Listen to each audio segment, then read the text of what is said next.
Hi, I'm Teacher Patty, and I'm a teacher from Options for Learning, and I read the story titled The Three Bears by Paul Galdon. And it's just a story about the three bears of different sizes, small, medium, and large. So it's basically like Goldilocks and the Three Bears, because Goldilocks is in the story. Here she is.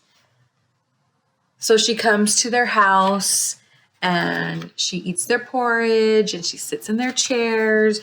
So it is like Goldilocks and the Three Bears, if you're familiar with that story.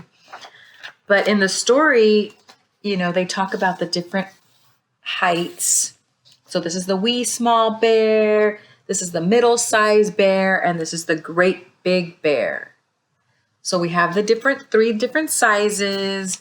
They have their three different size bowls and their three different size chairs and their three different size beds, right? So small, medium, large, and even their voices are different. So the little bear is a little tiny voice and the big bear has a great big voice.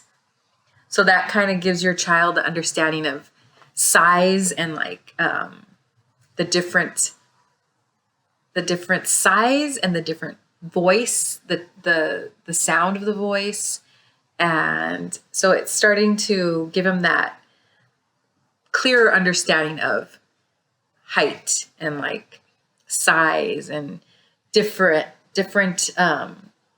sounds and the different comparisons, So the little one is small and it has a small voice. And so they can compare. The big one has a big voice and it's bigger and taller. So they start to understand and comprehend the differences, right? So I thought a fun game to do at home would be comparing sizes. So we've done the letter hunt, we've done the color hunt, finding objects in the room or in the house. So this time we're going to do a size hunt. So you're going to have your child find different sizes. You can start with showing your child a different size paper. I just cut this out of white paper. I just made squares because they're easier to cut. So you can show your child a big square, a medium square, and a small square. So if you show your child the differences, they'll start to understand small. See how it's smaller than the medium, and then the medium is smaller than the large, but it's bigger than the small.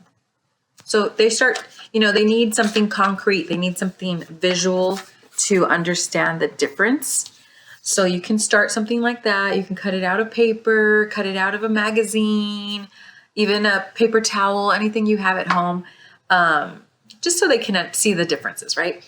So then we can start. Okay, let's find something small like the square. Can you find anything small? So they're going to look around. So they're going to decide what they think is small. So they'll start with something they think is small.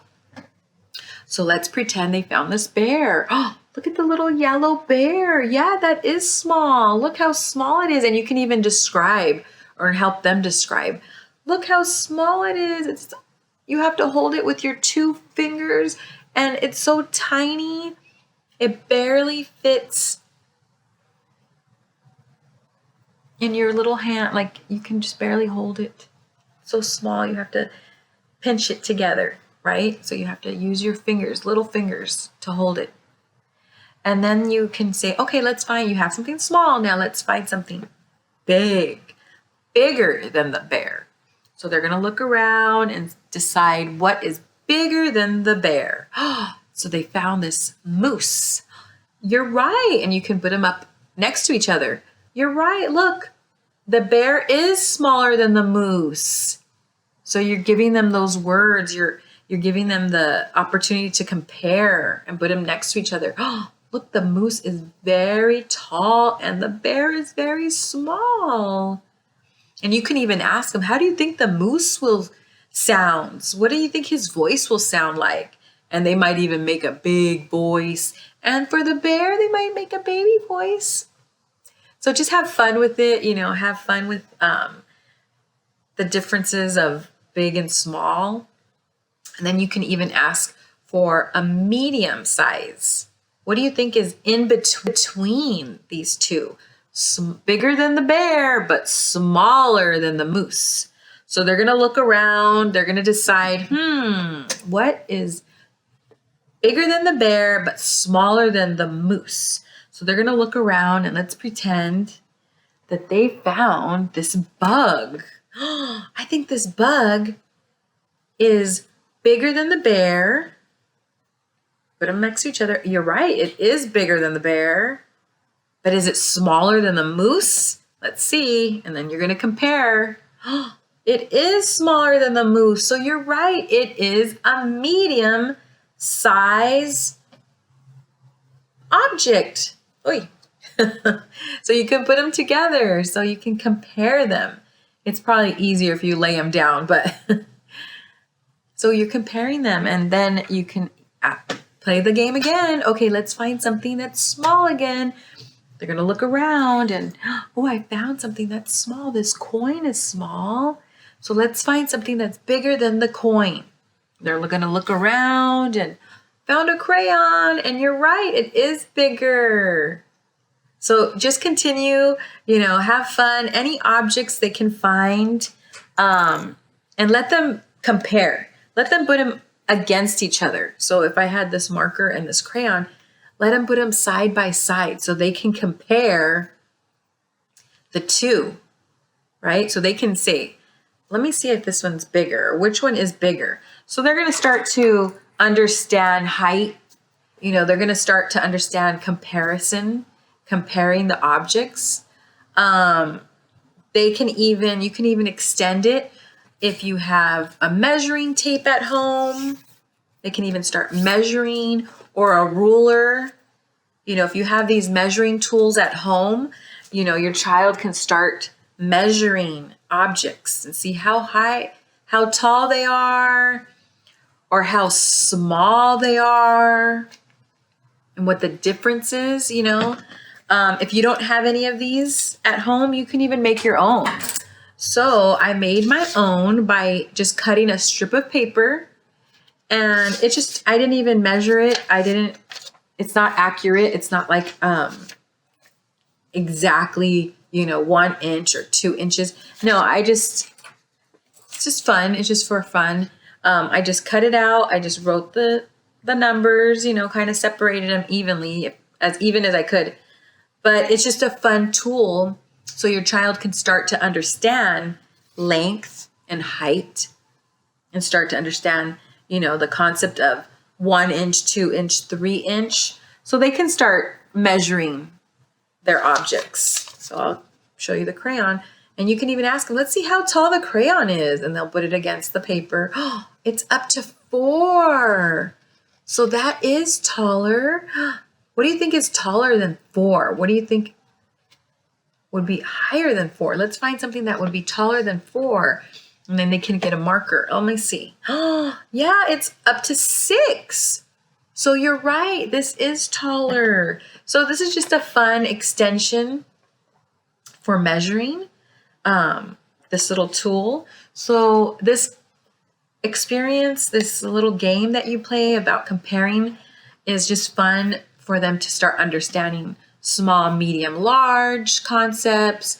They start understanding comparisons, observing differences and similarities.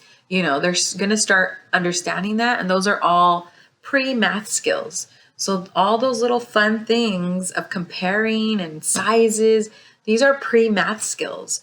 And these are just concepts that they are going to start understanding, and it's just fun for them to make it into games, right? Make it into a game, have fun with it, start to explore, get your little